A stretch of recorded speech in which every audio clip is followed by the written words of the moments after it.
Indian രാഷ്ട്രീയത്തിലെ ഏറ്റവും കരുത്തയായ വനിത, മോദിയുടെയും അമിത്ഷായുടെയും പേടി സ്വപ്നം, ബംഗാളിന്റെ സ്വന്തം ദീദി മമതാ ബാനർജി വീണിരിക്കുന്നു.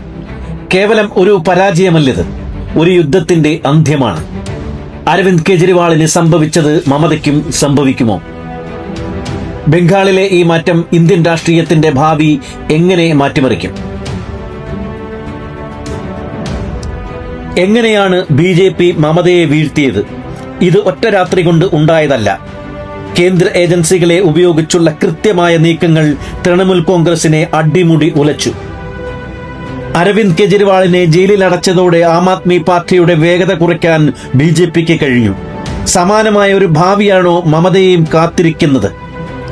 ശാരദ നാരദ കേസുകൾ മുതൽ നിയമന അഴിമതി വരെ മമതയ്ക്ക് ചുറ്റും കുരുക്കുകൾ മുറുകുകയാണ്. കേന്ദ്ര ഏജൻസികൾ നടപടി വേഗത്തിലാക്കും. ദീദിയും അഴിക്കുള്ളിലാകുമോ എന്ന ചോദ്യം ഇന്ന് ബംഗാൾ രാഷ്ട്രീയത്തിൽ സജീവമാണ്.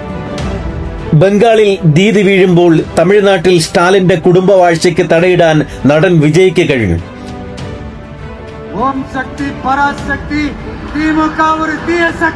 കേരളത്തിലാകട്ടെ ഭരണ തുടർച്ചയുടെ അഹങ്കാരത്തിന് വോട്ടർമാർ നൽകിയ മറുപടി പിണറായി വിജയന്റെ പതനത്തിന് കാരണമായി.